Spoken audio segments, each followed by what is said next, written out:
Salut, c'est Strater. Bienvenue pour cette nouvelle vidéo de Clash of Clans. J'espère que vous allez bien. Moi, je vais super méga bien. Et aujourd'hui, une vidéo consacrée à un replay. Oui, encore un replay. Et un super replay, puisque c'est encore moi que je vais commenter. Décidément, mes chevilles n'ont pas dégrossi. Bon, je suis un peu désolé.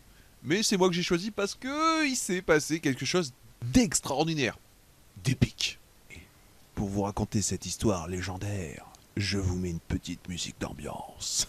Nous sommes dans les 5 dernières minutes de la guerre de clans. Il reste une attaque de chaque côté et l'adversaire ne peut marquer au maximum qu'une seule étoile. Alors que moi, en face, j'ai l'heure numéro 2, un HDV11 où aucune étoile a été marquée. Si j'en mets 2, je suis sûr de faire gagner la guerre à mon clan. Mes mains sont moites, elles tremblent, le poids des responsabilités écrase mes épaules. Non, pas du tout en fait, mais bon, ça fait longtemps que ça me fait plus ça à Clash of Clans, hein. C'est rien qu'un jeu vidéo, c'est juste ce qu'il faut se dire. Mais bon, c'est vrai, j'ai une petite pression et il faut que je réussisse, hein, bordel de merde. Allez, passons au profil très rapidement, vous le connaissez, il n'a pas changé cette vidéo à quelques jours par rapport à celle d'avant. Cependant, certains vont regarder cette vidéo je pense, dans 6 mois, donc autant qu'ils regardent mon profil, je suis un HDV10 quasiment maxé. Voilà, on l'a fait courte et on passe tout de suite au village que je vais attaquer, ce fameux numéro 2, où il faut lui placer un 2 étoiles. Il est quand même HDV11 et vous allez voir le morciflard que c'est. C'est pas un petit village, mais bon, un 2 étoiles, c'est pas un 3 étoiles. Et là, tout de suite, ça calme, hein. Reine 40, 337, aïe. Bon, c'était un ancien HDV10 quasiment maxé. Heureusement, ce n'est pas un HDV11 maxé. Ouf. Ça va être pénible. Mais tout de suite, il y a une chose que je remarque et j'espère que ça vous saute à vos yeux. Si vous êtes HDV11 et que vous attaquez des HDV11, c'est que l'aigle artilleur est décentré et en plus non protégé par une tour de l'enfer. Oh yeah. Alors tout de suite, moi ça fait tilt dans ma tête. Artilleur décentré, non protégé par une tour de l'enfer. Ma petite princesse va se mettre en action. Je vais faire pas un Walking Queen, hein, passer sur les extérieurs de la base, mais je vais faire une reine...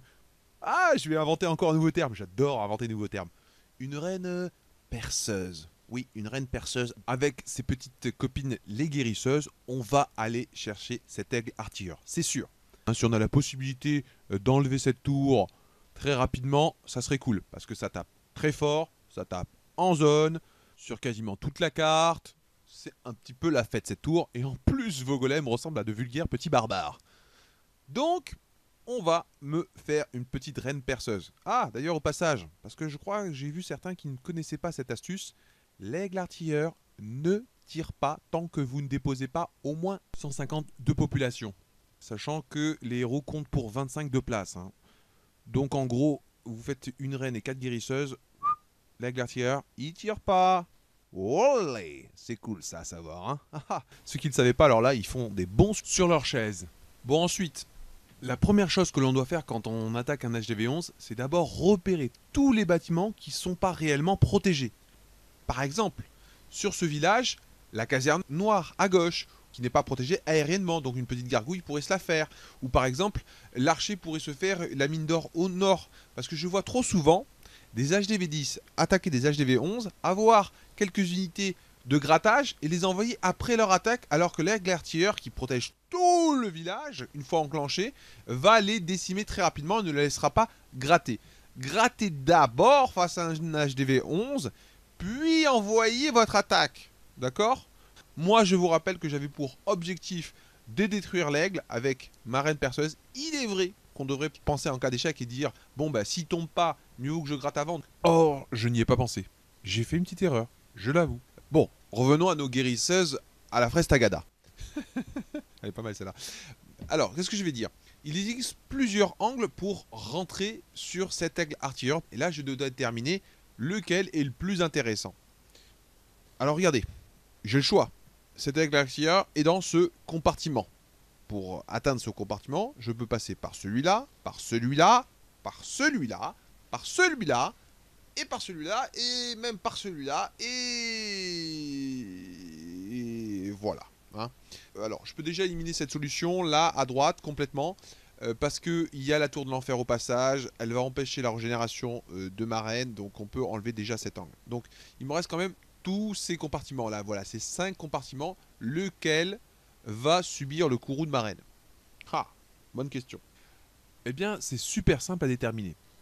Vous savez que pour rentrer dans un compartiment, je vais utiliser des casse-briques. Ok. Mais si je veux rentrer dans le compartiment de l'aigle artilleur et le dégommer, il va falloir que j'utilise un saut. C'est en deuxième rideau, c'est en deuxième enceinte. On ne peut pas faire autrement. Or, si vous regardez bien, il y a 2 compartiments où si la reine rentre, elle sera à portée de tir de l'aigle artilleur. Et donc forcément, elle me fera donc économiser un saut. Et ça, c'est super cool.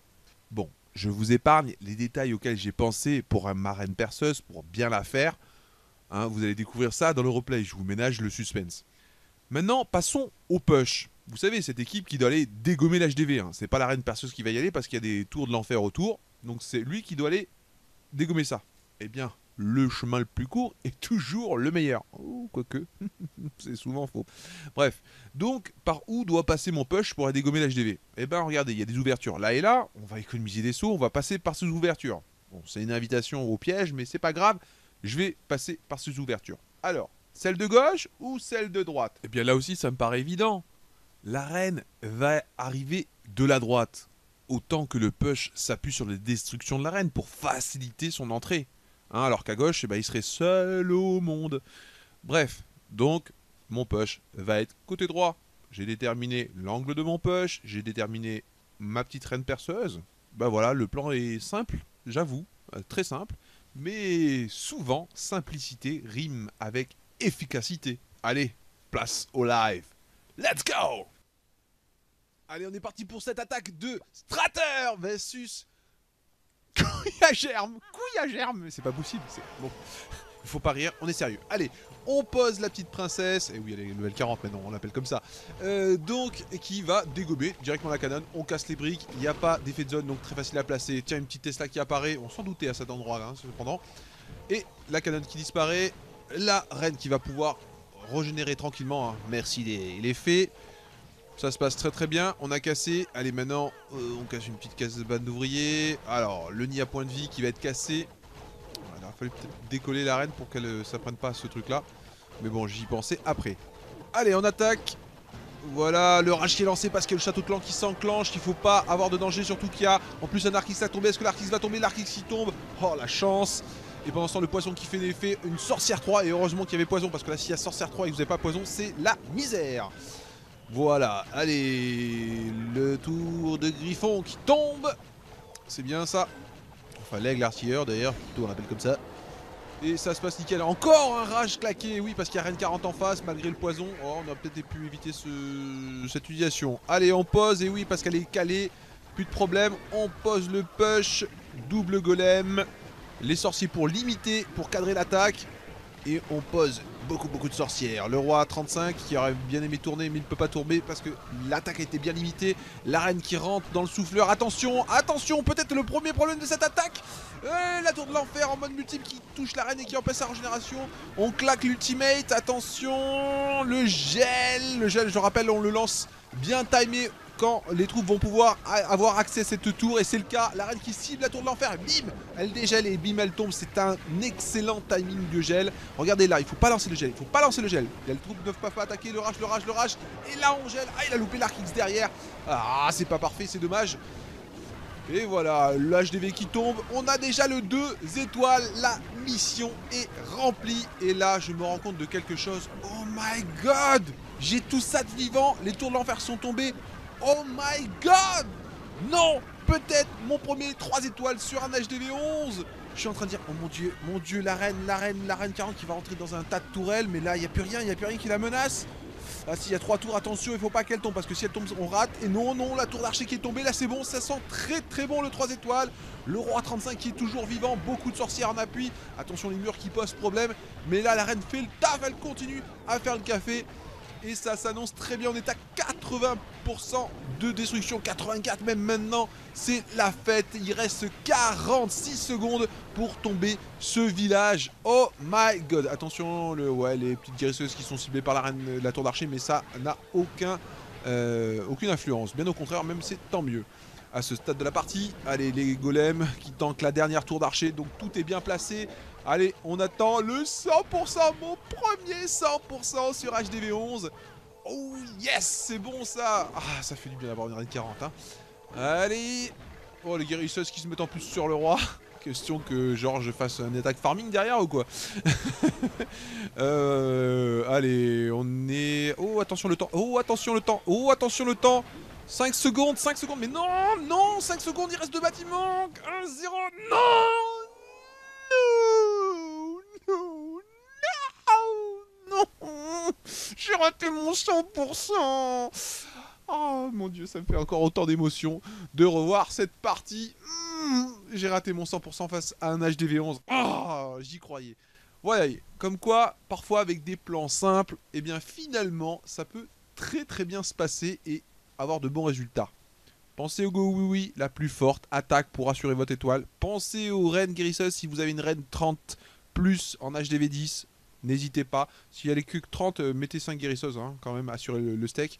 Mais si vous avez une reine 40, c'est un festival de bonheur à partir du moment où elle a été bien calculée.